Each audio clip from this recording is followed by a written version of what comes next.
Hello അസ്സാം വലൈക്കും. എന്നിട്ട് എല്ലാവർക്കും സുഖമല്ല. അപ്പം നമ്മൾ കാസർഗോട്ടാർ പറയുന്ന മാതിരി നിങ്ങളുടെയൊക്കെ ഒരിടത്തേക്ക് വരുന്ന ഇതെന്തിനു പറഞ്ഞൊന്നുമില്ല, ഞാൻ ലാസ്റ്റ് പറഞ്ഞുതരാം. അപ്പോൾ നമ്മളൊക്കെ സ്കൂളിൽ കുറേ ആൾക്കാർ പഠിച്ചിട്ടുണ്ടാവുമല്ലേ. അപ്പം അതിൽ എത്ര പേര് നിങ്ങൾക്ക് ഇപ്പം മെസ്സേജോ വേറെ എന്തെങ്കിലും വിളിക്കലോ പിടിക്കലോ എന്തെങ്കിലും ഉണ്ടായിട്ടുണ്ടാവും? വളരെ വളരെ കുറവായിരിക്കും. അല്ലെങ്കിൽ ഏതെങ്കിലും ഒരു ഗ്രൂപ്പ് ഉണ്ടാവും, സ്കൂൾ ഗ്രൂപ്പ് എന്ന് പറഞ്ഞിട്ട്. അതിൽ എത്ര ആൾ കയ്യിൽ എപ്പോഴെങ്കിലും ഒരിക്കലും ഹായ് ബായ് എന്തെങ്കിലും മെസ്സേജ് അയച്ചിട്ട് പോയെങ്കിലായി. അപ്പോൾ ഇങ്ങനത്തെ ഒരു സമയത്ത് കാസർഗോഡ് ഒരു 2-3 പിള്ളേർ 10ാം ക്ലാസ്സിൽ പഠിച്ച പിള്ളേർ എത്തിയിട്ട് തുടങ്ങിയ ഒരു ചെറിയൊരു ഷോപ്പ്. അപ്പം ഞാനിത് പറയാനില്ല, ഞാൻ ഇവിടുന്ന് എന്തെല്ലാം കഴിച്ചെന്നില്ല ആയി പറഞ്ഞുതരാം.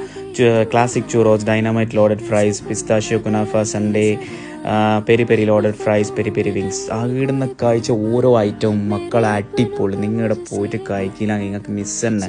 സത്യം പറഞ്ഞാൽ ഞാൻ ഇത് കുറേ ആയി വീഡിയോ എടുത്തിട്ട് ഇങ്ങനെ വായിന്ന് വെള്ളം വരുന്ന മക്കളെ. അപ്പം നിങ്ങൾ എന്താക്കുക, ഈടെ പോവുക രാത്രി 2 മണി വരെ. ഇത് സത്യം പറഞ്ഞാൽ കാസർഗോഡിൻ്റെ ഒരു മെയിൻ ഫുഡ് സ്പോട്ട് ആയിട്ട് മാറുന്ന ഒരു സ്ഥലം എന്നുള്ളത് 100% ഗ്യാരണ്ടി.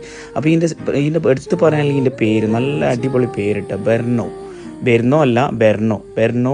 പിന്നെ ബ്രൂ ഹൗസ് എന്നെല്ലാം പറഞ്ഞിട്ട്. അപ്പോൾ പോവാ, അടിച്ച് പൊളിക്കാം മക്കളെ. ബൈ.